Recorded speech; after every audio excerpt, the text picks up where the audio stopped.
Return of the Mac. Return of the Mac. Here I am. Return of the Mac. Return of the Mac. What's up, y'all, man? It's your boy Machiavelli Mills, and I'm back once again. Breaking news. News is broke today. The Chicago Bulls have now parted ways or relieved Fred Hoiberg, head coach, of his duties. Now Jim Boylan will be the interim head coach for the rest of the season. This was a shocker to me. I'm gonna be honest with you all. For several reasons. I thought it was a mutual agreement. I thought it was pretty much understood that the Chicago Bulls were in tank mode. I thought that was pretty much understood. So I don't know why they fired Fred Hoiberg exactly. I don't know if they wanted to actually win games. I'm not sure, because in my opinion, the smartest thing for the Chicago Bulls to do, I almost said the Bears a couple of times. I had to watch myself. The smartest thing for the Chicago Bulls to do was to tank, to try to get a top pick, to hopefully land R.J. Barrett or Zion Williamson or somebody prolific to try to help catapult this team forward. I say that all the time because we all know the Chicago Bulls cannot draw. They can't attract free agents. They never attracted free agents in their prime. So the best way to get better is to get better through the draft. You got better with Lauri Markkanen, through trade with Zach LaVine, with Chris Dunn. You got Wendell Carter Jr. You got Jabari Parker. Got some young players that, in my opinion, you also drafted Bobby Portis. You got some young players, in my opinion, that are promising, look promising going forward. So you got to keep that going. The best way to do that is to tank. I'm sorry. And I thought that they were in tank mode, and it was obvious to me because when you got Chris Dunn, Lauri Markkanen, all these guys out, 6 to 8 weeks to start the season off? That ain't strange to y'all. Everybody is out. Bobby Portis is out 6 to 8 weeks. Everybody got 6 to 8 week injuries. That was clear as day to me. And I wasn't believing that them guys were really hurt for the exact same window of time. No. What they were trying to do is, we can't put these guys on the floor and we're losing like this. It's going to look like we're losing on purpose. So the best way for us to be in a position to lose and it be, I guess, believable, is to take some of our best players off the floor so that we can just have guys out there that we know we can't win with, i.e. Cameron Payne. Start him. So it won't be noticeable that we're tanking. They have a smart game plan. They make sure Zach LaVine is out there balling to give the fans something to look forward to when they come to the game. Have Jabari Parker playing, a guy that just signed a contract, a $40 million contract. Allow him to play through whatever bumps in the road that he's had, and allow him to score, get some double-doubles as he's been doing lately. Started off the season very slowly, but coming on as of late. And let Zach LaVine be in contention to lead the league in scoring. That's going to lead to, at least a halfway decent show for Chicago Bulls fans who steady buying the tickets. Ticket holders will be pleased when they see Zach LaVine going for 35, 37 in spectacular dunks. Jabari getting 25 and 10, 20 and 10. Wendell Carter Jr. showing promise. The fans going to be cool with that. So I didn't understand what they fired Fred Hoiberg for. In my opinion, this young squad was a squad that he was best suited to coach because he has a past as a head coach in the NCAA at Iowa State. I thought these guys actually played well for him. They played for him, in my opinion.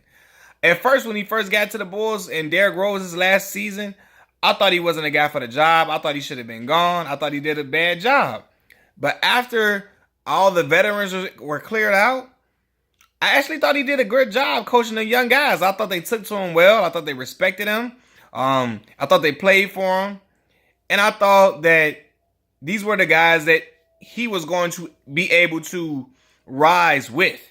You know, guys that, a lot of guys on the Bulls team seem like they even cooled out outside of that one incident with Bobby Portis and Mirotic.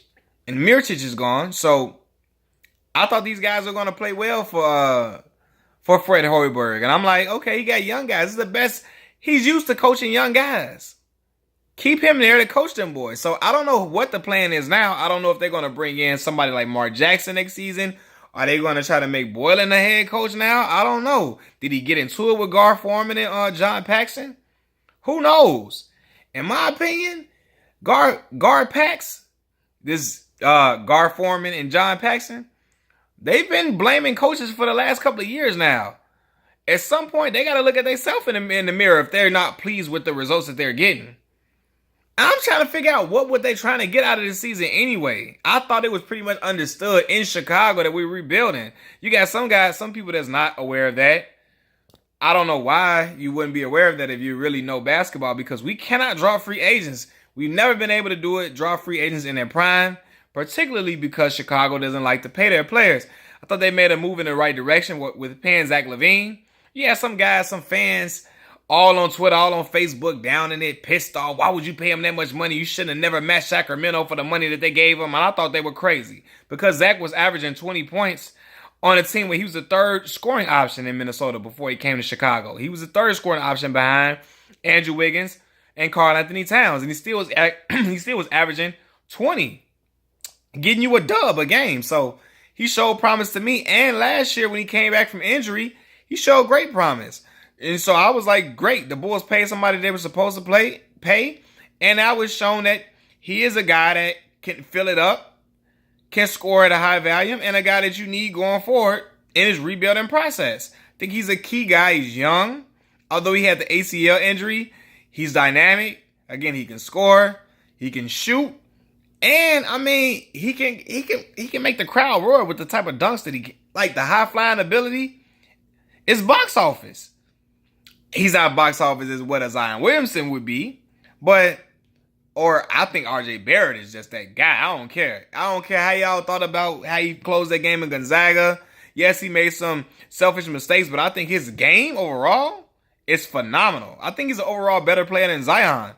Zion is just freakishly athletic, especially for that size 280 to be floating like that. He floating like he 210. And just to be the physical specimen that he is, all muscle, 280, like, it's ridiculous. Rebounding ability, showing some ability to pass the ball, so that's impressive. But I think RJ is a better overall player than him. But I wouldn't be upset if they got either one of those guys either way, you know. I think Zion, out of people saying LeBron, I think he's probably, in my opinion, until I see him put up 20 a night in a professional game like LeBron was doing in the NBA, I'm going to say he's comparable to Shawn Kemp, Charles Barkley, due to his undersizedness. He's undersized due to the fact that he's undersized. He's only 6'7". Charles was 6'4". So, yeah, but I don't know what they thought they was going to get out of this season. I don't know what their expectations were. I don't know if they were just listening to fans and the fans getting upset, so we got to do something and make it look like we're trying to move forward and winning, so we're going to fire the guy who probably is best suited to coach these young guys. I don't know. I love Mark Jackson, but I don't know.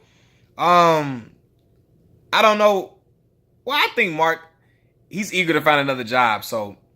And I think he worked well with the Golden State players on that young squad. He just didn't get along with management. I don't know if Mark's going to get along with this management here, this front office here. So, I don't know. I'm eager for Mark to get another job, though. I think he should have got another opportunity, in my opinion. So, I actually think he's a strong voice for the locker room. But I thought Fred Hoiberg was actually a solid choice as well. It ain't his fault that they're losing. They were losing on purpose. The Bulls were losing on purpose. And it's clear as day. So I don't know. Let's see what they're going to do moving forward. Lauri Markkanen has just returned from injury.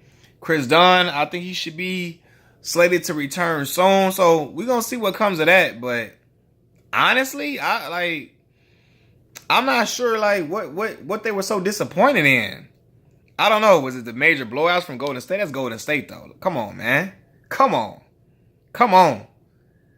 I thought the Bulls were doing a good job of losing and making it somewhat competitive on certain nights, letting Zach LaVine get off, letting Jabari Parker get off and do their thing to appease the crowd and lose so we can get a high draft pick. We need that lottery pick, that high lottery pick. So, I don't know, man. We're going to see what the Bulls are going to do going forward. But I don't know what's the plan, what coach gonna be picked. We shall see.